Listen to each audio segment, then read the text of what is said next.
ਜਨਮ ਜਨਮ ਦੀ ਕੱਟੀਐ ਸੱਜਣ ਸੱਚਾ ਪਾਤਸ਼ਾਹ ਸਿਰ ਸਾਧੈ ਸਾਹੋ ਜਿਸ ਪਾਸ ਬੈਠਿਆ ਸੋਹੀਐ ਸਗਨਾ ਦਾਵੇ ਸਾਹੁ ਜਿਸ ਪਾਸ ਬੈਠਿਆ ਸੋਹੀਐ ਸਗਨਾ ਦਾਵੇ ਸਾਹੁ।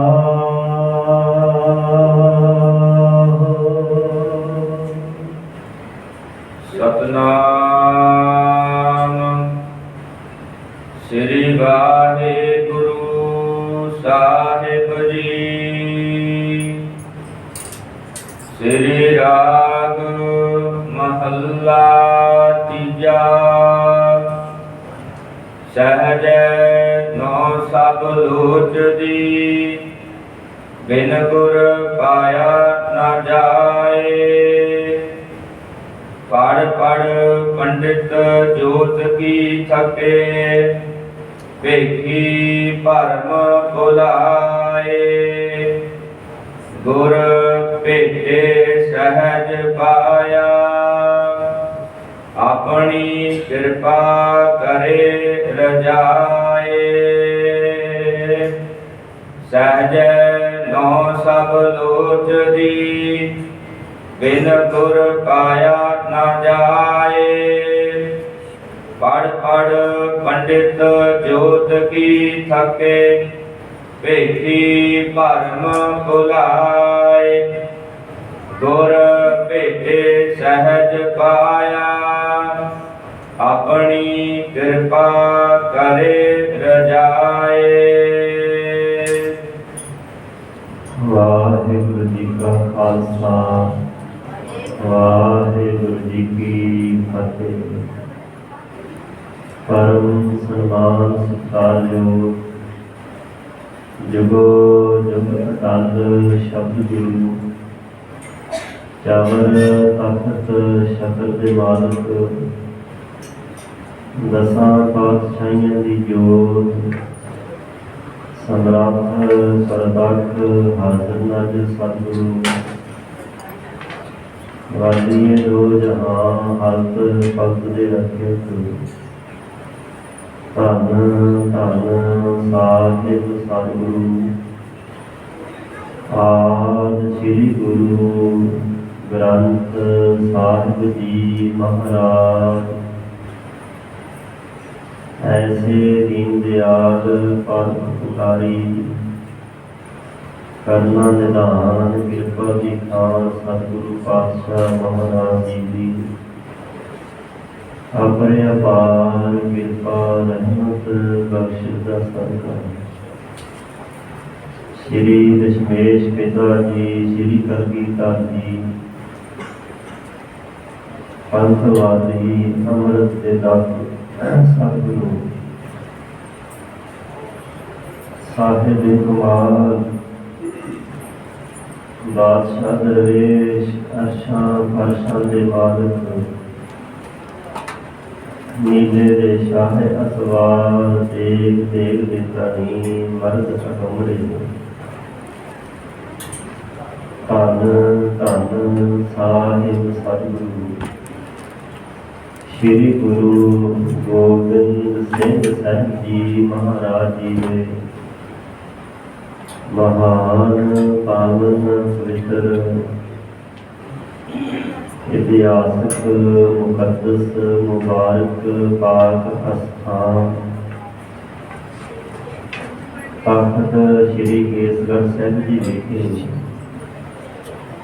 ਹਾਜ਼ਰੀਆਂ ਭਰਦਿਆਂ ਯਾਤਰਾ ਕਰਦਿਆਂ ਸਾਹਿਬਾਨ ਜੀ ਦੀ महान गुर संगत संगत का लाहा लै रहे गुरु सवारे गुरु पातशाह जी की साजी नवाजी गुरु रूप गुरु खालसा गुरु संगत जीव आप जीव भागे हो जो सतगुरु पातशाह महाराज जी के बख्शिश किए हुए उदम उपराले प्रेरणा द्वारा साहिबा जी के महान अस्थान से हाजरी भर के सतगुरु पातशाह जी को नतमस्तक होंदिया साहिबा जी के दर्शन दर्शन करके सतगुरु पातशाह महाराज जी की महान गुर संगत अंदर बैठ करके सतगुरु पातशाह जी की इलाही दरगाही अमृत बाणी को सरवण करने का सुभाग प्राप्त किया है। जीवन दीयां घड़ियां समय सवासां नूं सफलियां बनाया सतगुरु पातशाह जी के महान पावन अस्थान से लड़ीवार गुरु शब्द उपदेश तुरकी बाणी की विचार चल रही है। गरीब नवाज जगत गुरु श्री गुरु नानक देव साहिब सच्चे पातशाह महाराज जी ने तेजे स्वरूप पोतरा परवान धन धन धन गुरु अमरदास पातशाह महाराज जी जो दोहा जुगत साए सहकाया फेर लटी है। ऐसे सतगुरु धन गुरु अमरदास पातशाह महाराज जी पावन पवित्र उपदेश उच्चारण करते हुए साढ़े कलयुगी जीवन के परे हेत समूह मनुखता समुची मानवता की सृष्टि की कल्याण करने वाला पावन पवित्र उपदेश बख्शिश कर रहे हैं। गुरु की संगत अंदर बहुत तरह की भावना खैर इच्छा रख करके जिज्ञासु जन प्रेमी जन चल करके आते हैं।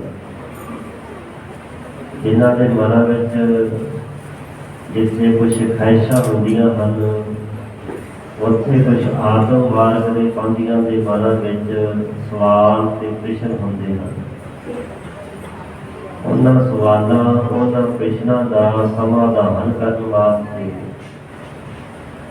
उन्हां सवालों के प्रश्नों को सरल रूप में समझने वास्ते वो गुरमुख जन सतगुरु पातशाह के अगे फरियाद बेनती जोदरी करते हैं कि महाराज जी ये जी अवस्था है कृपा करके सानू इस अवस्था के बारे जानकारी बख्शो साड़ी समझ गोचरा करवाओ जिस करके इस अवस्था के बारे सानू ज्ञान सोझी हासिल हो सके। अज का जो ये पावन शब्द है इस सारे ही शब्द के अंदर गुरु पातशाह जी ने एक उस महान अवस्था का जिक्र किया है जिसनों गुरमत ने सहज अवस्था आख्या है। सहज अवस्था वो अवस्था होती है जिथे संपूर्ण रूप में मनुष्य को आत्मिक ज्ञान प्राप्त होता है। सहज अवस्था वो अवस्था है जिथे संपूर्ण रूप में आत्मिक शांति आत्मिक टिका आत्मिक अडोलता प्राप्त हो जाती है। सहज अवस्था एक वो अवस्था है जिथे जीवन की हर प्रकार की भटकना भरम भुलेखे औखले सहज सारे के सारे निवृत्त हो जाते दूर हो जाते हैं। ये सहज अवस्था केवल गल्लां बातां दे नाल प्राप्त नहीं होती। केवल कर्म कांड के द्वारा इस अवस्था को पाया नहीं जा सकता। केवल दुनियावी विद्या पढ़ करके या ज्योतिष की विद्या सीख करके या कई तरह के भेद से पहरावे धारण करके कोई ये चाहे ये सोचे कि मैं इस अवस्था का धारनी हो जावा इस अवस्था से पहुँच जावा ये अवस्था मैनू मिल जाए ये उसके मन का भरम भुलेखा हो सकता है। ਲੱਖ ਯਤਨ ਕਰਨ ਦੇ ਬਾਵਜੂਦ ਵੀ ਉਹ ਸਹਿਜ ਅਵਸਥਾ ਨੂੰ ਨਾ ਪਾ ਸਕਦਾ, ਨਾ ਮਾਣ ਸਕਦਾ ਹੈ। ਬਾਬਾ ਕਬੀਰ ਸਾਹਿਬ ਜੀ ਨੇ ਇਸ ਅਵਸਥਾ ਨੂੰ ਬੜਾ ਖੋਲ ਕਰਕੇ ਪਾਵਨ ਬਾਣੀ ਦੇ ਅੰਦਰ ਬਿਆਨ ਕੀਤਾ ਹੈ। ਉਹਨਾਂ ਨੇ ਕੁਝ ਉਦਾਹਰਨਾਂ ਦਿੱਤੀਆਂ ਹਨ। ਨੇ ਮੁਹਾਰ ਲਗਾਮ ਪਹਿਰਾਵੋ, ਸਗਲ ਅਧੀਨ ਗਗਨ ਦੌਰਾਵੋ। ਆਪਣੇ ਵਿਚਾਰ ਅਸਵਾਰੀ ਕੀਜੈ, ਸਹਿਜ ਕੇ ਪਾਵੜੈ ਪੱਗ ਧਾਰੀ। ਇੱਕ ਘੋੜਾ ਸਾਡੇ ਸਾਹਮਣੇ ਉਹਨਾਂ ਨੇ ਦ੍ਰਿਸ਼ਟਾਂਤ ਰੂਪ ਵਿੱਚ ਵਰਣਨ ਕਰਕੇ ਘੋੜੇ ਦੇ ਸਮਾਨ ਦਾ ਜ਼ਿਕਰ ਕੀਤਾ ਹੈ ਤੇ ਸਾਨੂੰ ਸਮਝਾਇਆ ਹੈ ਕਿ ਭਾਈ ਤੁਹਾਡੇ ਕੋਲ ਇੱਕ ਘੋੜਾ ਹੈ, ਉਹ ਹੈ ਆਤਮ ਵਿਚਾਰ ਰੂਪੀ ਘੋੜਾ, ਮਨ ਰੂਪੀ ਘੋੜਾ। ਘੋੜੇ ਤੇ ਸਵਾਰੀ ਕਰਨ ਵਾਸਤੇ ਆਪ ਨੂੰ ਪਤਾ ਕਿ ਸਿਆਣੇ ਸਵਾਰ ਰਕਾਬਾਂ ਪਾਉਂਦੇ ਸਨ। ਰਕਾਬਾਂ ਘੋੜੇ ਦੇ ਉੱਪਰ ਪਾਈਆਂ, ਉਹਨਾਂ ਵਿੱਚ ਪੈਰ ਟਿਕਾਏ ਹੋਣ ਤੇ ਸਵਾਰ ਹੈ ਨਿਸ਼ਚਲ ਹੋ ਕੇ, ਅਡੋਲ ਹੋ ਕੇ ਬੈਠ ਜਾਂਦਾ। ਇਸੇ ਤਰ੍ਹਾਂ ਹੀ ਬਾਬਾ ਕਬੀਰ ਸਾਹਿਬ ਜੀ ਕਹਿੰਦੇ ਦੇ ਮੁਹਾਰ ਜੋ ਘੋੜੇ ਤੇ ਮੂੰਹ ਤੋਂ ਪਾ ਕਰਕੇ ਕਾਠੀ ਤੱਕ ਹੇਠਾਂ ਤੰਗ ਵਾਲੇ ਪਾਸੇ ਨੂੰ ਬੰਨ੍ਹੀ ਜਾਂਦੀ। ਲਗਾਮ ਜੋ ਘੋੜੇ ਦੀ ਲਗਾਮ ਹੁੰਦੀ ਹੈ, ਆਮ ਸਿੱਧਾ ਸ਼ਬਦ ਹੈ। ਲਗਾਮਾਂ ਖਿੱਚੀਆਂ ਜਾਂਦੀਆਂ, ਢਿੱਲੀਆਂ ਛੱਡੀਆਂ ਜਾਂਦੀਆਂ। ਰੋਕਣਾ ਹੋਵੇ ਘੋੜਾ ਤੇ ਲਗਾਮ ਖਿੱਚੀ ਜਾਂਦੀ, ਘੜਾਉਣਾ ਹੋਵੇ ਲਗਾਮ ਢਿੱਲੀ ਕਰਕੇ ਅੱਡੀ ਲਾਈ ਜਾਂਦੀ। ਤੇ ਮਹਾਂਪੁਰਖ ਇਸੇ ਵਾਸਤੇ ਕਹਿ ਰਹੇ ਨੇ ਕਿ ਮੁਹਾਰ ਕਿਹੜੀ ਦੇਣੀ ਹੈ, ਨਿੰਦਾ ਤੇ ਉਸਤਤ ਵੱਲੋਂ ਆਪਣਾ ਮੂੰਹ ਬੰਦ ਕਰ ਲੈਣਾ ਹੈ। ਦੇ ਮੁਹਾਰ ਲਗਾਮ ਪਹਿਰਾਓ, ਪ੍ਰੇਮ ਰੂਪੀ ਲਗਾਮ ਇਸ ਮਨ ਰੂਪੀ ਘੋੜੇ ਨੂੰ ਪਾਉਣਾ ਕਰੋ। ਸਗਲ ਤਜੀਨ ਹੁੰਦੀ ਹੈ ਕਾਠੀ। ਸਗਲ ਸਾਰਿਆਂ ਵਿੱਚ ਇੱਕ ਅਕਾਲ ਪੁਰਖ ਵਾਹਿਗੁਰੂ ਦੀ ਹੋਂਦ, ਹਸਤੀ, ਵਿਆਪਕਤਾ ਨੂੰ ਪ੍ਰਤੀਤ ਕਰਦਿਆਂ ਹੋਇਆ ਜਾਣਨਾ, ਵੇਖਣਾ, ਇਹ ਕਾਠੀ ਪਾਉਣੀ ਹੈ। ਸਗਲ ਤਜੀਨ ਗਗਨ ਦੌਰਾਵੋ। ਗਗਨ ਕਹਿੰਦੇ ਆਕਾਸ਼ ਨੂੰ, ਦੌਰਾਵੋ ਕਹਿੰਦੇ ਦੌੜਾਉਣ ਨੂੰ, ਘੋੜਾ ਭਜਾਉਣਾ। ਜਿਵੇਂ ਧਰਤੀ ਤੇ ਘੋੜਾ ਭਜਾਇਆ ਜਾਂਦਾ ਹੈ, ਇਸੇ ਤਰ੍ਹਾਂ ਹੀ ਇਸ ਮਨ ਰੂਪੀ ਘੋੜੇ ਨੂੰ, ਆਤਮਾ ਰੂਪੀ ਘੋੜੇ ਨੂੰ ਗਗਨ ਆਕਾਸ਼ ਮੰਡਲ ਵਿੱਚ ਦੌੜਾਉਣਾ। ਆਕਾਸ਼ ਮੰਡਲ ਕਿਹੜਾ? 10ਵਾਂ ਦੁਆਰ। ਭਾਵ 9 ਦੁਆਰਿਆਂ ਦੀਆਂ ਵਾਸ਼ਨਾ ਤੋਂ ਉੱਪਰ ਉੱਠ ਕਰਕੇ 10ਵੇਂ ਦੁਆਰ ਦੇ ਵਾਸੀ ਬਣਾਉਣਾ।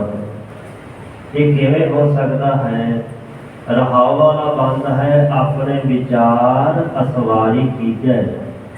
ਆਪਣੇ ਆਪੇ ਦੀ ਵਿਚਾਰ ਕਰਨੀ, ਸਵੈ ਸਰੂਪ ਨੂੰ ਨਿਰਖਣਾ, ਪਰਖਣਾ, ਵਿਚਾਰਨਾ। ਇਹ ਸਮਝੋ ਉਸ ਘੋੜੇ ਦੇ ਉੱਪਰ ਸਵਾਰੀ ਕਰਨੀ ਹੈ। ਰਕਾਬਾਂ ਵੀ ਚਾਹੀਦੀਆਂ ਹਨ। ਉਹਨਾਂ ਨੇ ਰਕਾਬਾਂ ਕੀਤੀਆਂ ਹਨ, ਸਹਿਜ ਦੀਆਂ ਰਕਾਬਾਂ। ਆਪਣੇ ਵਿਚਾਰ ਸਵਾਰੀ ਕੀਜੈ, ਸਹਿਜ ਕੇ ਪਾਵੜੈ ਪੱਗ ਧਰ ਲੀਜੈ। ਪੱਗ ਕਹਿੰਦੇ ਪੈਰਾਂ ਨੂੰ। ਆਪਣੀ ਅਕਲ ਦੇ, ਮਾਨ ਮਤ ਬੁੱਧ ਦੇ ਜਿਹੜੇ ਪੈਰ ਨੇ, ਇਹ ਸਹਿਜ ਦੀਆਂ ਰਕਾਬਾਂ ਵਿੱਚ ਆਤਮਿਕ ਅਡੋਲਤਾ ਚ ਟਿਕਾ ਲੈਣਾ ਕਰੋ। ਭਾਵ ਆਪਣੇ ਵੱਧ ਛੱਡ ਦਿਓ ਤੇ ਆਪਣੇ ਮਨ ਰੂਪੀ ਘੋੜੇ ਨੂੰ ਸਮਝਾਉਣਾ ਕਰੋ। ਚੱਲ ਰੇ ਬੈਕੁੰਠ ਤੁਝੇ ਲੈ ਤਾਰੋ, ਚੱਲ ਤੈਨੂੰ ਬੈਕੁੰਠ ਦੀ ਸੈਰ ਕਰਵਾਵਾਂ। ਤੂੰ ਤਾਂ ਜਾਏਗਾ ਕਿ ਜੇ ਤਾਂ ਪ੍ਰੇਮ ਕੈ ਚਾਵਕ ਮਾਰ। ਜੇਕਰ ਤੂੰ ਉਸ ਰਸਤੇ ਤੇ ਤੁਰਨ ਵਾਸਤੇ ਘਾਟ ਕਰੇਗਾ, ਅੜੀ ਕਰੇਗਾ, ਤਾਂ ਪ੍ਰੇਮ ਦਾ ਚਾਬਕ ਵੀ ਮੇਰੇ ਕੋਲ ਹੈ। ਉਹ ਮੈਂ ਤੇਰੇ ਛੱਡਣਾ ਕਰਾਂਗਾ, ਮਾਰਨਾ ਕਰਾਂਗਾ। ਕਹਿਤ ਕਬੀਰ ਭਲੇ ਸਵਾਰਾ, ਵੇਦ ਕਤੇਬ ਤੇ ਰਹਿ ਨਿਰਾਲਾ। ਮਹਾਂਪੁਰਖ ਬਾਬਾ ਕਬੀਰ ਸਾਹਿਬ ਕਹਿੰਦੇ ਉਹ ਸਵਾਰ ਚੰਗੇ ਨੇ, ਉਹਨਾਂ ਵੇਦ ਨਹੀਂ ਪੜ੍ਹਦੇ ਆਉਂਦੇ ਤੇ ਨਹੀਂ ਸਹੀ, ਕਤੇਬਾਂ ਨਹੀਂ ਪੜ੍ਹਦੀਆਂ ਆਉਂਦੀਆਂ ਤੇ ਨਹੀਂ ਸਹੀ, ਪਰ ਮਨ ਰੂਪੀ ਘੋੜੇ ਤੇ ਸਵਾਰੀ ਤਾਂ ਕੀਤੀ ਹੈ ਨਾ। ਸਹਿਜ ਦੀਆਂ ਰਕਾਬਾਂ ਵਿੱਚ ਪੈਰ ਤੋਂ ਰੱਖਣੇ ਆ ਗਏ ਨਾ, ਉਹਨਾਂ ਦੇ ਜੀਵਨ ਚ ਸਹਿਜ ਹੈ, ਆਤਮਿਕ ਅਡੋਲਤਾ ਤੇ ਟਿਕਾਅ ਹੈ। ਇੱਕ ਹੋਰ ਸ਼ਬਦ ਅੰਦਰ ਬਾਬਾ ਕਬੀਰ ਸਾਹਿਬ ਹੀ ਜ਼ਿਕਰ ਕਰਦੇ ਸੋਠ ਬਣਾ ਕੇ ਅੰਦਰ, ਕਿਆ ਪੜ੍ਹੀਐ ਕਿਆ ਗੁਣੀਐ, ਕਿਆ ਵੇਦ ਪੁਰਾਣਾ ਸੁਣੀਐ। ਵਿਦਿਆ ਦਾ ਮਕਸਦ ਕੀ ਸੀ? ਸਿਰਫ ਸੋਹਣੇ ਨਹੀਂ, ਪੜ੍ਹੈ ਸੁਣੇ ਕਿਆ ਹੋਈ, ਜਦ ਸਹਿਜ ਨਾ ਮਿਲਿਓ ਸੋਈ। ਇਸ ਪੜ੍ਹਨ ਸੁਣਨ ਨਾਲ ਕੀ ਹੋਵੇਗਾ? ਸਹਿਜ ਤਾਂ ਮਿਲਿਆ ਨਹੀਂ। ਮਨੁੱਖੀ ਜੀਵਨ ਦਾ ਮਕਸਦ ਤੇ ਮਨੋਰਥ ਉਹ ਅਸੀਂ ਸਹਿਜ ਅਵਸਥਾ ਨੂੰ ਪ੍ਰਾਪਤ ਕਰਨਾ ਕਿ ਜੀਵਨ 'ਚ ਸਹਿਜ ਆ ਜਾਏ, ਟਿਕਾ ਆ ਜਾਏ। ਸਹਿਜ ਸ਼ਬਦ ਦੇ ਬਾਣੀ 'ਚ 10 ਅਰਥ ਹਨ, ਪਰ ਜ਼ਿਆਦਾ ਕਰਕੇ 3 ਅਰਥ ਮੁੱਖ ਹਨ। ਇੱਕ ਸਹਿਜ ਦਾ ਅਰਥ ਹੁੰਦਾ ਹੈ ਆਤਮਿਕ ਗਿਆਨ, ਦੂਸਰਾ ਸਹਿਜ ਦਾ ਅਰਥ ਹੁੰਦਾ ਆਤਮਿਕ ਅਡੋਲਤਾ, ਪੂਰਨ ਟਿਕਾਅ ਵਾਲੀ ਅਵਸਥਾ, ਤੀਸਰਾ ਸਹਿਜ ਦਾ ਅਰਥ ਹੁੰਦਾ ਹੈ ਜਿਹਨੂੰ ਅਸੀਂ ਆਮ ਪੰਜਾਬੀ ਵਿੱਚ ਕਹਿ ਦਿੰਦੇ ਹਾਂ ਕਿ ਸਹਿਜੇ ਸਹਿਜੇ, ਹੌਲੀ ਹੌਲੀ, ਆਸਤੇ ਆਸਤੇ। ਸੁਭਾਵ ਹੈ ਸੁਭਾਵਕ, ਸੁਧੇ ਸਿੱਧ ਜੀ। ਇਹ ਮੁੱਖ 3 ਅਰਥ ਹਨ, ਪਰ ਸਹਿਜ ਦਾ ਅਰਥ ਚਿੰਤਾ ਫਿਕਰ ਵੀ ਕਿਤੇ ਆਉਂਦਾ ਹੈ, ਮਨ ਦਾ ਖਿਆਲ ਸੰਕਲਪ ਵੀ ਆਉਂਦਾ ਹੈ। ਸੋ ਜ਼ਿਆਦਾ ਕਰਕੇ ਗੁਰੂ ਪਾਤਸ਼ਾਹ ਮਹਾਰਾਜ ਜੀ ਨੇ ਆਤਮਿਕ ਗਿਆਨ ਵਾਸਤੇ, ਆਤਮਿਕ ਅਡੋਲਤਾ ਵਾਸਤੇ ਹੀ ਬਚਨ ਬਾਣੀ ਦੇ ਅੰਦਰ ਉਚਾਰਨ ਕੀਤਾ ਹੈ। ਇਹ ਸਹਿਜ ਪ੍ਰਾਪਤ ਕਿਵੇਂ ਹੋਵੇ? ਸਤਿਗੁਰੂ ਪਾਤਸ਼ਾਹ ਮਹਾਰਾਜ ਜੀ ਨੇ ਬਾਣੀ ਅੰਦਰ ਖੋਲ ਕਰਕੇ ਇਸ ਦੀ ਥਾਵਾਂ ਥਾਵਾਂ ਤੇ ਵਿਆਖਿਆ ਕੀਤੀ ਹੈ ਕਿ ਜਿੰਨਾ ਚਿਰ ਮਨੁੱਖ ਦੇ ਮਨ 'ਚ ਭੈ ਨਹੀਂ ਪੈਦਾ ਹੁੰਦਾ, ਭੈ ਦੁਨੀਆ ਵਾਲਾ ਨਹੀਂ, ਤਾਂ ਮੈਲਾ ਹੈ, ਰੱਬੀ ਭੈ। ਭੈ ਤੇ ਵਿਰਾਗ ਉਪਜੈ, ਭੈ ਤੋਂ ਹੀ ਮਨ ਅੰਦਰ ਵਿਰਾਗ ਪੈਦਾ ਹੁੰਦਾ। ਵਿਰਾਗ ਪੈਦਾ ਹੋਵੇਗਾ ਤੇ ਮਹਾਤਮਾ ਬੁੱਧ ਦੀ ਤਰ੍ਹਾਂ ਫਿਰ ਖੋਜ ਸ਼ੁਰੂ ਹੁੰਦੀ ਹੈ। ਹਰ ਖੋਜ ਤੇ ਫਿਰਨਾ, ਫਿਰ ਬੰਦਾ ਖੋਜ ਵਾਲੇ ਪਾਸੇ, ਭਾਲ ਵਾਲੇ ਪਾਸੇ, ਢੂੰਡ ਵਾਲੇ ਪਾਸੇ ਤੁਰਦਾ ਹੈ। ਤੇ ਜਦੋਂ ਖੋਜ ਵਾਲੇ ਪਾਸੇ ਤੁਰ ਪਏ, ਖੋਜਤ ਸਹਿਜ ਉਪਜਿਆ। ਖੋਜ ਕਰਦਿਆਂ ਕਰਦਿਆਂ, ਢੂੰਡਦਿਆਂ ਅਖੀਰ ਮਾਲਕ ਦੇ ਵੱਲੋਂ ਉਹ ਅਵਸਥਾ ਪ੍ਰਾਪਤ ਹੋ ਗਈ ਜਿਹਨੂੰ ਬਾਣੀ ਨੇ ਸਹਿਜ ਅਵਸਥਾ, ਸਹਿਜ ਉਪਜਿਆ, ਸਹਿਜ ਪੈਦਾ ਹੋ ਗਿਆ। ਤੇ ਸਹਿਜ ਨੂੰ ਫਲ ਕਿਹੜਾ ਲੱਗਦਾ ਹੈ? ਫਿਰ ਜਨਮ ਨਾ ਮਰਨਾ। ਉਸ ਅਵਸਥਾ 'ਚ ਨਾ ਜਨਮ ਹੁੰਦਾ ਤੇ ਨਾ ਮੌਤ ਹੁੰਦੀ। ਭਾਵ ਆਵਾਗਮਨ ਦਾ ਸਿਲਸਿਲਾ ਜਿਹੜਾ ਵਾਰ-ਵਾਰ ਲੰਮਾ ਘੇਰ ਪੈਂਦਾ ਹੈ। ਜਦੋਂ ਮਨੁੱਖ ਨੂੰ ਸਹਿਜ ਅਵਸਥਾ ਪ੍ਰਾਪਤ ਹੋ ਜਾਂਦੀ ਹੈ ਤਾਂ ਉਹ ਸਹਿਜ ਅਵਸਥਾ ਦਾ ਧਾਰਨੀ ਹੋ ਕਰਕੇ ਸੰਸਾਰ ਦੇ ਸਮੁੱਚੇ ਹਰ ਪ੍ਰਕਾਰ ਦੇ ਬੰਧਨਾਂ ਤੋਂ ਨਿਜਾਤ ਪਾ ਜਾਂਦਾ, ਸੁਤੰਤਰਤਾ ਤੇ ਖਲਾਸੀ ਹਾਸਲ ਕਰ ਲੈਂਦਾ, ਆਜ਼ਾਦ ਹੋ ਜਾਂਦਾ, ਕਿਸੇ ਬੰਧਨ ਵਿੱਚ ਨਹੀਂ ਰਹਿੰਦਾ। ਸੇ ਪਾਵਨ ਸ਼ਬਦ ਜਿਸ ਦੇ ਅੰਦਰ ਸਤਿਗੁਰੂ ਪਾਤਸ਼ਾਹ ਜੀ ਨੇ ਸਹਿਜ ਦਾ ਜ਼ਿਕਰ ਕੀਤਾ ਹੈ, ਨਾਲ ਦੱਸ ਦਿੱਤਾ ਹੈ ਕਿ ਸਹਿਜ ਕਿੱਥੇ ਹੈ। ਅੱਗੇ ਖੋਲ ਕਰਕੇ ਇਸ ਸਾਰੇ ਸ਼ਬਦ ਅੰਦਰ ਵਿਆਖਿਆ ਕੀਤੀ ਹੈ। ਸਹਿਜ ਦਾ ਸਰੂਪ ਕੀ ਹੈ, ਸਹਿਜ ਦੇ ਲੱਛਣ ਕੀ ਹਨ, ਸਹਿਜ ਦੀ ਪ੍ਰਾਪਤੀ ਕਿਵੇਂ ਹੁੰਦੀ ਹੈ, ਕਿਵੇਂ ਮਾਣਿਆ ਜਾਂਦਾ ਹੈ, ਉਹ ਕਿਹੜੀ ਅਵਸਥਾ ਹੈ। ਗੁਰੂ ਅਮਰਦਾਸ ਜੀ ਨੂੰ ਪੁੱਛ ਕੇ ਵੇਖੋ, ਗੁਰਮੁਖੀ ਅੰਤਰ ਸਹਿਜ ਹੈ, ਮਨ ਚੜਿਆ ਦਸਵੇਂ ਆਕਾਸ, ਜਿੱਥੇ ਮੂਗ ਨਾ ਭੁੱਖ ਹੈ, ਜਿੱਥੇ ਅੰਮ੍ਰਿਤ ਨਾਮ ਸੁਖ ਵਾਸ, ਨਾਨਕ ਦੁਖ ਸੁਖ ਵਿਆਪਤ ਨਹੀਂ, ਜਿੱਥੇ ਆਤਮ ਨਾਮ ਪ੍ਰਗਾਸ। ਇਹ ਉਹ ਅਵਸਥਾ ਹੈ ਜਿਹਨੂੰ ਗੁਰਮਤਿ ਨੇ ਚੌਥਾ ਪਦ ਵੀ ਆਖਿਆ। ਚੌਥੇ ਪਦ ਮੈਂ ਸਹਿਜ ਹੈ, ਗੁਰਮੁਖ ਪੱਲੇ ਪਾਏ। ਸੋ ਸਤਿਗੁਰੂ ਸੱਚੇ ਪਾਤਸ਼ਾਹ ਮਹਾਰਾਜ ਜੀ ਜਿਵੇਂ ਇਸ ਪਾਵਨ ਅਵਸਥਾ ਦੇ ਬਾਰੇ, ਉੱਚੀ ਅਵਸਥਾ ਬਾਰੇ, ਸੁੱਚੀ ਅਵਸਥਾ ਬਾਰੇ, ਟਿਕਾਅ ਵਾਲੀ, ਗਿਆਨ ਵਾਲੀ ਅਵਸਥਾ ਦੇ ਬਾਰੇ ਇਸ ਪਾਵਨ ਸ਼ਬਦ ਉਪਦੇਸ਼ ਦੇ ਦੁਆਰਾ ਗੁਰਮੁਖ ਜਿਗਿਆਸੂ ਜਿਉੜੇ ਜਨਾਂ ਦੇ ਆਈ ਸਮਝਾ ਰਹੇ ਨੇ। ਵਾਹਿਗੁਰੂ ਗੁਰਮੰਤਰ ਦਾ ਜਾਪ ਕਰਦੇ ਹਾਂ। ਸਾਹਿਬਾਂ ਜੀ ਦੀ ਪਾਵਨ ਬਾਣੀ, ਬਾਣੀ ਦੀ ਵਿਚਾਰ ਦੇ ਨਾਲ ਸਾਂਝ ਪਾਈਏ, ਸਾਰੇ ਜਪੀਏ ਵਾਹਿਗੁਰੂ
ਸਾਹਿਬ ਜੀ। ਸਹਜੈ ਨੋ ਸਭ ਲੋਚ ਦੀ, ਬਿਨ ਗੁਰ ਪਾਇਆ ਨਾ ਜਾਏ। ਸ੍ਰੀ ਰਾਗ ਮਹੱਲਾ ਤੀਜਾ। ਸ੍ਰੀ ਰਾਗ ਰਾਗ ਦੇ ਅੰਦਰ ਮਹੱਲਾ ਦਾ ਹੈ ਸਰੂਪ ਤੀਜਾ, ਤੀਜੇ ਪਾਤਸ਼ਾਹ। ਪਿਓ ਦਾਤੇ ਦੇ ਵਿਹਾ ਪੋਤਰਾ ਪ੍ਰਮਾਨ। ਪਿਓ ਤੇ ਦਾਤੇ ਵਰਗਾ ਪੋਤਰਾ ਗੁਰੂ ਅਮਰਦਾਸ ਪਾਤਸ਼ਾਹ ਉਹ ਸਰੂਪ, ਉਹੀ ਕਲਾ, ਉਹੀ ਸੱਤਿਆ, ਉਹੀ ਸ਼ਕਤੀ, ਉਹੀ ਰੂਹਾਨੀਅਤ, ਉਹੀ ਟਿਕਾ, ਉਹੀ ਪਰਉਪਕਾਰ ਉਹਨਾਂ ਦੇ ਵਿੱਚੋਂ ਝਲਕਦਾ ਪ੍ਰਗਟ ਹੁੰਦਾ ਹੈ। ऐसे गुरु अमरदास सच्चे पातशाह महाराज जी फरमा रहे ने, सहजै नो सब लोचदी। सब का अर्थ है सारी सृष्टि, लोचदी का अर्थ है चाहती है। सहज अवस्था नूं, ज्ञान नूं, आत्मक अडोलता वाली अवस्था नूं कौन नहीं चाहता? किहड़ा बंदा चाहता कि मैं हनेरे च ठेडे खांदा फिरां, हनेरे च भटकां? हर बंदा रोशनी चाहता, चानन चाहता, सुख चाहता, टिका चाहता। हर बंदे की ये लोचा है। ते कई इस लोचा को पूरी करने वास्ते की करते हो? कर्म कांड के राहे पे जेड़े आनंद साहिब का नितनेम करते ने, अमृत वेले के नितनेम की पंजी बाणी जो साहिबां बख्शी, उस दे अंदर सतगुरु पातशाह महाराज जी ने 18वीं पौड़ी के अंदर बड़ा खोल के वर्णन किया। कर्मी सहज न उपजै, बिन सहजै सहसा ना जाए। कर्मी का अर्थ होता है कर्म कांड, धार्मिक विखावे के कर्म। इन्हां दे द्वारा भाई सहज नहीं उपजदा, नहीं पैदा होगा। तो जिन्ना चिर सहज ना पैदा होए उन्ना चिर जीव चो सहसा नहीं जाता। सहसा का अर्थ है सहन, औखला, चिंता ते फिक्र। सहज अवस्था के पैदा होने तो बिना, सहज वाली अवस्था को मिलने तो बिना, प्राप्ति तो बिना अंदरों तौखला नहीं मुकता, सहन बढ़िया रहता। नह जाए सहसा कितै संजम रहे, कर्म कमाए सहस्यो जीव मलीन है कि संजम धोता जा। वो संजम तरीका केड़ा है, जुगत केड़ी जिस करके मानो धोया जा। ते गुरु साहब कहते मन धोवो शब्द लाखो, हास्यो रहो चित लाए। कहे नानक गुर प्रसादी सहज उपजै, एह सहसा मिल जाए। ये जरा सहज पैदा होता है गुरु की कृपा द्वारा ही होता। जिथे सहज पैदा हो जाए उथों संसा मुक जाता है। चाहता तो हर कोई है कि सहज प्राप्त हो जाए। सहजे लो, सहज अवस्था लो नू सब लोचदी। सारी लुकाई, सारी मनुखता, सारी मानवता ही चाहती है। पर सहज कहते बिन गुर पाया ना जाए। बिना सतगुरु तो सहज नहीं पाया जाता। बिन सतगुरु का भाव की बिना गुरु के उपदेश तो, बिना सतगुरु की सिक्ख्या तो, बिना सतगुरु की शरण में आके शब्द की कमाई तो सहज न पाया जाए। सहज अवस्था जिहड़ी है वो प्राप्त नहीं हो सकती। सहज नूं माणिया नहीं जा सकता। पढ़ पढ़ पंडित जोत की थके, भेखी परम भुलाए। वेदां दे पढ़न पाठी, वेदां नूं, धार्मिक शास्त्रां ग्रंथां नूं पढ़न वाले जिहड़े हन उन्हां नूं पंडित आख्या जांदा। पंडित दा आखरी अर्थ हुंदा विद्वान, जिहदे कोल विद्या होवे। पंडित किसी जाति का नाम नहीं है कि ब्राह्मण ही पंडित हो सकता, क्षत्रिय भी, शूद्र भी हो सकता, कोई भी पंडित हो सकता जिहदे कोल विद्या है। पढ़ पढ़ पंडित जोत की। जोत की कहिए जिहड़े ज्योतिष विद्या के धार जिहड़े ज्योतिष लाउंदे ने, कईयां दा भविख दसदे हन। हिंदुस्तान दे विच दो तरह का ज्योतिष चलता है, एक गणित ते एक फलक। गणित वाले की करते हैं, तारियां नक्षत्रां ग्रहां का हिसाब किताब ला के बंदे का भविख दसदे ने। जिहड़े फलक वाले रेखा वेखते हैं कि आह रेखा तेरी उम्र की है, मंगल रेखा, बुध रेखा, विआह की रेखा, फलानी है, ढिमकी, पता नहीं कितनी रेखा गिनती। अपनी तो भावें पढ़नी ना आती होवे, दूजियां दी कहंदे तुहानूं दसदे हन। इहो जिहे लोग पढ़ पढ़ पंडित विद्या पढ़ पढ़ के सोठ राग अंदर एक बाबा कबीर साहब जी का वचन है, वेद पढ़े पढ़ पंडित मोए, रूप देख देख नारी। हद होगी वेदां पढ़ के बंदा मर जाता है, हंकार ही विच मर गया। विद्या इन्नी आ गई कि उस विद्या ने जिहड़ा आत्मक ज्ञान पैदा होना से रख लिया। ਆਤਮ ਮਾਰਗ ਦੇ ਬੰਦੀ ਬਨ ਵਾਲੇ ਪਾਸੇ ਤੋਂ ਪਿੰਗਲੇ ਹੋ ਕੇ ਮਾਰੀ ਗਏ, ਖਤਮ ਹੋ ਗਏ। पढ़ पढ़ पंडित जोत की, गुरमत अनुसार पंडित कौन है? सो पंडित जो मन पर बुद्ध है, जिन्हें मन पर पार विशेष करके बोध उनका ज्ञान, आत्म ज्ञान समझा दिया, प्राप्त कर लिया। सो पंडित जो मन पर बुद्ध है, राम नाम आत्म में शुद्ध है, राम नाम सार रस पीवै, उस पंडित का उपदेश जग जी। ਇਹੋ ਜਿਹੇ ਪੰਡਿਤ ਕੋਲੋਂ ਉਪਦੇਸ਼ ਲੈ ਕੇ ਜਗ ਜੀਵਨ ਹਾਸਲ ਕਰ ਲੈਂਦਾ ਹੈ। ਸੋ ਜੋਤ ਕੀ ਜੋਤ ਛਡਾਉਣ ਵਾਲੇ। ਇੱਕ ਬੜੀ ਸਿੱਖਿਆਦਾਇਕ ਕਥਾ ਕਿਸੇ ਲਿਖੀ ਹੈ ਕਿ ਇੱਕ ਜਾ ਰਿਹਾ ਸੀ ਜੋਤਸ਼ੀ, ਉਹ ਗਣਿਤ ਵਿਦਿਆ ਦਾ ਜੋਤਸ਼ੀ, ਤਾਰੇ ਗ੍ਰਹਿ ਨਛੱਤਰ ਤਾਂ ਨੂੰ ਚੁੱਕਿਆ ਸੀ ਤੇ ਪਤਾ ਹੀ ਨਹੀਂ ਸੀ ਕਿ ਥੱਲੇ ਅੱਗੇ ਖੱਡਾ ਖੱਡਾ ਸੀ, ਡੂੰਘਾ ਜਿਵੇਂ ਖੂਹ ਹੁੰਦਾ, ਉੱਥੇ ਡਿੱਗ ਪਿਆ। ਆਵਾਜ਼ਾਂ ਮਾਰਨ ਲੱਗਾ, ਕੋਈ ਸੁਣਨ ਵਾਲਾ ਨਹੀਂ ਸੀ। ਲਾਗੋਂ ਇੱਕ ਬੀਬੀ ਲੰਘ ਰਹੀ ਸੀ, ਉਹ ਜਾ ਰਹੀ ਸੀ ਖੇਤ ਨੂੰ, ਨੇ ਆਵਾਜ਼ ਸੁਣੀ, ਰੱਸਾ ਸੀ ਕੋਲ, ਨੇ ਰੱਸਾ ਵਗਾਇਆ, ਉਸਨੂੰ ਜੋਤਸ਼ੀ ਨੂੰ ਕਹਿੰਦੇ ਬਾਹਰ ਕੱਢ ਲਿਆ ਤੇ ਕਹਿਣ ਲੱਗਾ, ਬੀਬੀ ਤੇਰਾ ਧੰਨਵਾਦ, ਮੈਂ ਜੋਤਿਸ਼ ਵਿਦਿਆ ਜਾਣਦਾ ਹਾਂ, ਲਿਆ ਤਾਂ ਤੇਰਾ ਭਵਿੱਖ ਦੱਸਾਂ। ਉਹ ਕਹਿਣ ਲੱਗੀ, ਭਵਿੱਖ ਕਿਸ ਤਰ੍ਹਾਂ ਦੱਸੇਗਾ? ਕਹਿਣ ਲੱਗਾ, ਮੈਨੂੰ ਤਾਰੇ ਨਛੱਤਰਾਂ ਦਾ ਗਿਆਨ। ਉਹ ਕਹਿਣ ਲੱਗੀ, ਤਾਰੇ ਨਛੱਤਰ ਗਿਣਨੇ ਬਾਅਦ ਵਿੱਚ ਸ਼ੁਰੂ ਕਰੀ, ਪਹਿਲਾਂ ਖੱਡੇ ਗਿਣਨੇ ਸ਼ੁਰੂ ਕਰਕੇ, ਧਰਤੀ ਤੇ ਖੱਡੇ ਕਿੰਨੇ ਨੇ, ਆਪ ਤੂੰ ਖੱਡਿਆਂ 'ਚ ਡਿੱਗਦਾ ਫਿਰਦਾ ਤੇ ਮੇਰਾ ਭਵਿੱਖ ਤੂੰ ਕੀ ਦੱਸੇਗਾ? ਇਹੋ ਜਿਹੇ ਪਤਾ ਨਹੀਂ ਕਿੰਨੇ ਕੁ ਬੈਠੇ ਨੇ ਦੁਕਾਨਾਂ ਖੋਲ੍ਹ ਕੇ ਜਿਹੜਾ ਦੁਨੀਆ ਦਾ ਭਵਿੱਖ ਦੱਸ ਰਹੇ, ਉਹਨਾਂ ਨੂੰ ਜੋਤਸ਼ੀ ਕਹਿੰਦੇ ਜਾਂ ਜੋਤਸ਼ੀ। ਸੋ ਗੁਰੂ ਸਾਹਿਬ ਕਹਿੰਦੇ ਭਾਵੇਂ ਕੋਈ ਜੋਤਕੀ ਤੇ ਭਾਵੇਂ ਕੋਈ ਵਿਦਿਆ ਪੜ੍ਹਿਆ ਲਿਖਿਆ ਪੰਡਤ ਹੈ ਨਾ, ਇਹ ਪੜ੍ਹ ਪੜ੍ਹ ਕਰਕੇ ਜੋਤਿਸ਼ ਲਾ ਥੱਕੇ ਥੱਕ ਗਏ, ਹੰਬ ਗਏ। ਭੇਖੀ ਭਰਮ ਭੁਲਾਏ, ਭੇਖੀ ਕਹਿੰਦੇ ਭੇਖ ਧਾਰੀ, ਭੇਖ ਧਾਰੀ ਭੇਖ ਕਰ ਥੱਕੇ। ਉਹ ਭੇਖਾਂ ਦੇ ਵਿੱਚ ਹੀ ਖਚਤ ਹੋ ਗਏ। ਕਿਸੇ ਨੇ ਜਰਾਵਾਂ ਵਧਾ ਲਈਆਂ, ਕਿਸੇ ਨੇ ਪਿੰਡੇ ਸਰੀਰ ਦੇ ਸੁਆਹ ਮਾਰ ਲਈ। ਇੱਥੋਂ ਤੱਕ ਜੋਗੀਆਂ ਬਾਰੇ ਭਾਈ ਸਾਹਿਬ ਭਾਈ ਗੁਰਦਾਸ ਸਾਹਿਬ ਜੀ ਨੇ ਲਿਖਿਆ ਹੈ, ਜੋਗੀ ਗਿਆਨ ਵਿਹੋਣਿਆ, ਜਿਸ ਦਿਨ ਅੰਗ ਲਗਾਏ ਇਸ਼ਾਰਾ, ਅੰਦਰਲੇ ਗਿਆਨ ਤੋਂ ਸਖਣੇ ਜੋਗੀ, ਭੇਖਾਂ ਵਿੱਚ ਖੜੇ ਤੋਂ ਰਾਤ ਪਿੰਡੇ ਤੇ ਸੁਆਹੀ ਮਰੀ ਜਾਂਦੇ, ਸਿਰ ਤੇ ਸੁਆਹ ਪਾ ਕੇ ਬੈਠੇ। ਤਰ੍ਹਾਂ ਤਰ੍ਹਾਂ ਦੇ ਭੇਖ, ਕਿਸੇ ਨੇ ਭਗਵੇਂ ਪਾਏ, ਕਿਸੇ ਨੇ ਲਾਲ ਪਾ ਲਏ, ਕਿਸੇ ਨੇ ਹਰੇ ਪਾ ਲਏ। ਭੇਖੀ ਦਾ ਅਰਥ ਕੀ ਹੁੰਦਾ? ਜਿਹੜਾ ਭੇਖ ਧਾਰੀ ਹੋਵੇ ਉਹਦਾ ਭੇਖ ਕੋਈ ਵੀ ਹੋ ਸਕਦਾ। ਭੇਖ ਦੇ ਵਿੱਚ ਹਮੇਸ਼ਾ ਸ਼ਕਤੀ ਜ਼ਰੂਰ ਹੁੰਦੀ ਹੈ। ਕਿਉਂ? ਕਿਉਂਕਿ ਭੇਖ ਲੋਕਾਂ ਨੂੰ ਆਪਣੇ ਵਾਲੇ ਪਾਸੇ ਖਿੱਚਦਾ ਹੈ। ਕਲਗੀਧਰ ਜੀ ਦਾ ਵਚਨ, ਭੇਖ ਦਿਖਾਏ ਜਗਤ ਕੋ, ਲੋਗਨ ਕੋ ਬਸਕੀਨ। ਭੇਖੀ ਲੋਕ ਜਿਹੜੇ ਨੇ ਉਹ ਇਹੋ ਜਿਹਾ ਭੇਖ ਬਣਾ ਲੈਂਦੇ, ਲੋਕਾਂ ਨੂੰ ਵੱਸ 'ਚ ਕਰ ਲੈਂਦੇ ਜੀ, ਬੜੇ ਵੱਡੇ ਬਾਬਾ ਜੀ ਹਨ। ਪਰ ਸਾਹਿਬ ਕਹਿੰਦੇ ਉਹਨੂੰ ਇਹਦਾ ਰਿਜ਼ਲਟ ਦਾ ਪਤਾ ਨਹੀਂ। ਅੰਤ ਕਾਲ ਕਾਤੀ ਕਤਿਓ, ਬਾਸ ਨਰਕ ਮੋ ਲੀਨ। ਜਮਾਂ ਦੀ ਕਾਤੀ ਜਿਹੜੀ ਕਰਤ ਕੈਂਚੀ ਹੈ, ਉਹਨੇ ਅਖੀਰ ਕੱਟਣਾ ਤੇ ਨਰਕਾਂ ਵਿੱਚ ਵਾਸਾ ਹੋਵੇਗਾ। ਬੜੇ ਲੋਕਾਂ ਨੂੰ ਭੇਖ ਪਹਿਰਾਵੇ ਧਾਰਨ ਕਰਕੇ ਪਿੱਛੇ ਲਾਇਆ। ਭੇਖ ਧਾਰੀ ਲੋਕ ਭਰਮ ਭੁਲਾਏ, ਭਰ ਵਿੱਚ ਭੁੱਲੇ ਹੋਏ ਹਨ। ਉਹਨਾਂ ਨੂੰ ਆਤਮ ਗਿਆਨ ਨਹੀਂ, ਨਾ ਹੀ ਕੋਈ ਸਹਿਜ ਅਵਸਥਾ ਪ੍ਰਾਪਤ ਹੈ। ਗੁਰ ਭੇਟੇ ਸਹਿਜ ਪਾਇਆ, ਆਪਣੀ ਕਿਰਪਾ ਕਰੇ ਰਜਾਏ। ਇਹ ਸਹਿਜ ਕਿਵੇਂ ਪਾਇਆ ਜਾਂਦਾ ਹੈ? ਇਹ ਗੁਰਸਿੱਖਾਂ ਦਾ ਸਵਾਲ ਹੈ। ਤੇ ਗੁਰੂ ਅਮਰਦਾਸ ਸਾਹਿਬ ਜੀ ਦੱਸ ਰਹੇ ਨੇ, ਜਦੋਂ ਗੁਰ ਭੇਟੇ ਤਾਂ ਭੇਟ ਦਾ ਮਿਲਾਪ, ਜਦੋਂ ਗੁਰ ਭੇਟੇ ਪੂਰਨ ਸਤਿਗੁਰੂ ਨਾਲ ਭੇਟ ਹੋ ਗਈ, ਗੁਰੂ ਮਿਲ ਪਏ। ਗੁਰੂ ਕਦੋਂ ਮਿਲਦਾ ਹੈ?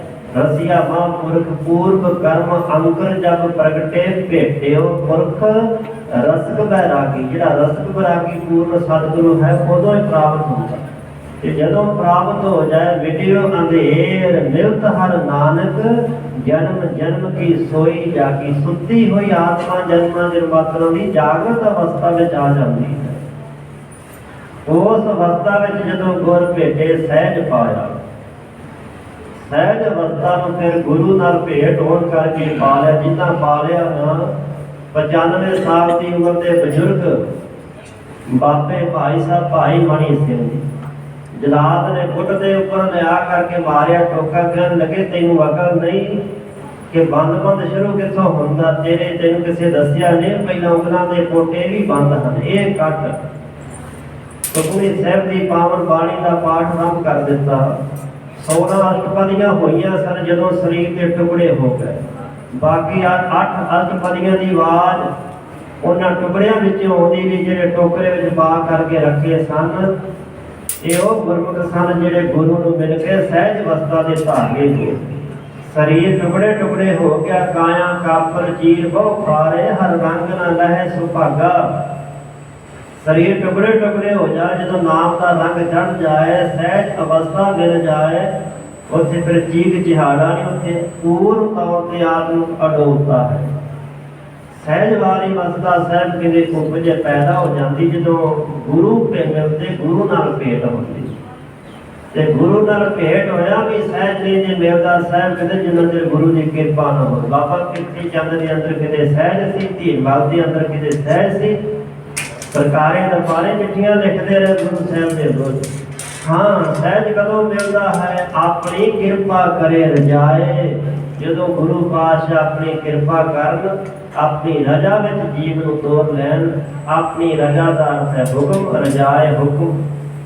ਜਦੋਂ ਮਾਲਕ ਦੀ ਰਜਾ ਹੋਵੇ, ਗੁਰੂ ਸਾਹਿਬ ਕਿਰਪਾ ਕਰਨ, ਰਹਿਮਤ ਤਰਸ ਕਰਨ, ਗੁਰੂ ਨਾਲ ਭੇਟ ਮਿਲਾਪ ਹੋ ਕਰਕੇ ਫਿਰ ਸਹਿਜ ਪਾਇਆ ਵਾਲੀ ਅਵਸਥਾ ਪ੍ਰਾਪਤ ਹੁੰਦੀ ਹੈ। ਭਾਈ ਰੇ ਗੁਰ ਬਿਨ ਸਹਿਜ ਨਾ ਹੋਏ। ਭਾਈ ਰੇ, ਸਾਰੇ ਜੀਵ ਬ੍ਰਹਮ ਦੀ ਅੰਸ਼ ਹੋਣ ਕਰਕੇ ਸਹਿਜ ਸਾਨੂੰ ਭਾਈ ਕਹਿੰਦੇ ਨੇ।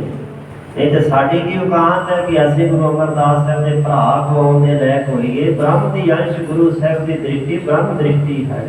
ਬ੍ਰਹਮ ਦੀ ਸਹਿ ਬ੍ਰਹਮ ਸੁਣੀਏ, ਏਕ ਏਕ ਵਖਾਣੀਏ।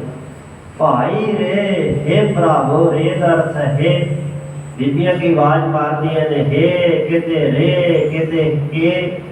ਇਹ ਸੰਬੋਧਨ ਵਾਚਕ ਸ਼ਬਦ ਹੈ। ਭਾਈ ਰੇ, ਹੇ ਭਰਾਵੋ, ਹੇ ਵੀਰੋ, ਗੁਰ ਬਿਨ ਸਹਿਜ ਨਾ ਹੋਏ। ਫਿਰ ਦੁਬਾਰਾ ਸੁਣ ਲਓ ਕਿ ਗੁਰੂ ਤੋਂ ਬਿਨਾਂ ਸਹਿਜ ਅਵਸਥਾ ਪ੍ਰਾਪਤ ਨਹੀਂ ਹੁੰਦੀ। ਸਹਿਜ ਤੋਂ ਭਾਵ ਹੈ ਆਤਮਿਕ ਗਿਆਨ, ਆਤਮਿਕ ਅਡੋਲਤਾ ਵਾਲੀ ਅਵਸਥਾ, ਭਟਕਣਾ ਤੋਂ ਰਹਿਤ ਅਵਸਥਾ ਜਿਹੜੀ ਹੈ, ਇਹ ਗੁਰੂ ਤੋਂ ਬਿਨਾਂ ਨਹੀਂ ਮਿਲਦੀ, ਨਹੀਂ ਪ੍ਰਾਪਤ ਹੁੰਦੀ, ਨਹੀਂ ਮਾਣੀ ਜਾਂਦੀ। ਸਬਦੈ ਹੀ ਤੇ ਸਹਿਜ ਉਪਜੈ, ਹਰ ਪਾਇਆ ਸੱਚ ਸੋਏ। ਆਨੰਦ ਸਾਹਿਬ ਚ ਕਿਹਾ ਨਾ ਕਿ ਸ਼ਬਦ ਨਾਲ ਜੁੜ ਜਾਓ, ਮਨ ਧੋ ਲਵੋ। ਜਦੋਂ ਮਨ ਧੁੱਪ ਜਾਵੇਗਾ ਤੁਹਾਨੂੰ ਸਹਿਜ ਮਿਲ ਜਾਏਗਾ। ਮਨ ਧੋਵੋ, ਸ਼ਬਦ ਲੱਗ। ਇੱਥੇ ਸਾਹਿਬ ਕਹਿ ਰਹੇ ਨੇ ਕਿ ਭਾਈ ਹਾਂ, ਸਬਦੇ ਹੀ ਤੇ ਸਹਿਜ ਉਪਜੇ। ਸਬਦੇ ਗੁਰੂ ਦੇ ਸ਼ਬਦ ਦੁਆਰਾ, ਉਪਦੇਸ਼ ਦੁਆਰਾ, ਸ਼ਬਦ ਦੀ ਕਮਾਈ ਦੁਆਰਾ ਸਹਿਜ ਉਪਜੇ। ਇਸ ਤਰ੍ਹਾਂ ਭਾਈ ਸਹਿਜ ਪੈਦਾ ਹੋ ਜਾਂਦਾ। ਸਹਿਜ ਕਿਤੇ ਬਾਹਰੋਂ ਨਹੀਂ ਲੈ ਕੇ ਆਉਣਾ, ਅੰਤਰਾਤਮਾ ਤੁਹਾਡੇ ਅਵਸਥਾ ਹੈ।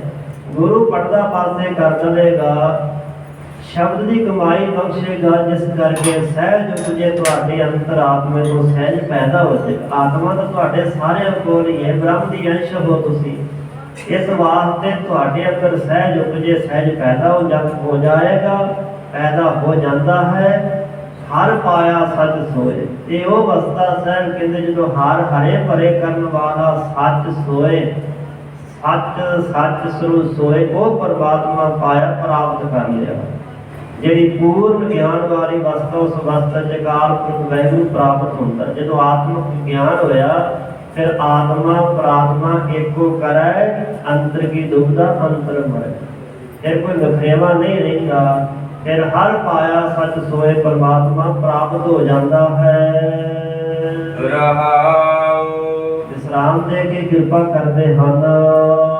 ਸਹਿਜ ਗਾਵਿਆ ਥਾਏ ਪਵੈ, ਬਿਨ ਸਹਿਜੈ ਕਥਨੀ ਬਾਦ। ਹਾਂ, ਸਾਹਿਬ ਕਹਿੰਦੇ ਸਹਿਜੇ ਗਾਵਿਆ। ਸਹਿਜੇ ਦਾ ਅਰਥ ਹੈ ਸੁਭਾਵਕ, ਵਿਸ਼ੇਸ਼ ਯਤਨ ਨਾਲ ਨਹੀਂ ਕਿ ਤੁਸੀਂ ਆਪਣੇ ਕੇਸ ਜਿਹੜੇ ਨੇ ਉਹ ਕਿਸੇ ਰੁੱਖ ਨਾਲ ਬੰਨ ਲਓ, ਲੱਤਾਂ ਤਾਂ ਕਰ ਲਓ, ਸਿਰ ਤਾਂ ਕਰ ਲਓ, ਕਿਸੇ ਖੂਹ ਵਿੱਚ ਲਟਕ ਜਾਓ। ਇੱਥੇ ਸਹਿਜੇ ਤੋਂ ਭਾਵ ਸੁਭਾਵਕ, ਸੁਧੇ ਸਿਧ ਊਠਤ ਬੈਠਤ ਸੋਵਤ ਧਿਆਈਐ, ਮਾਰਗ ਚਲਤ ਹਰੇ ਹਰ ਗਾਈਏ। ਊਠਤ ਬੈਠਤ ਸੋਵਤ ਹਰ ਨਾਮ, ਕਹੋ ਨਾਨਕ ਜਨ ਕਹਿ ਸਦ ਕਾਮ। ਇਸ ਤਰ੍ਹਾਂ ਗਾਇਆ ਥਾਏ ਪੈਂਦਾ।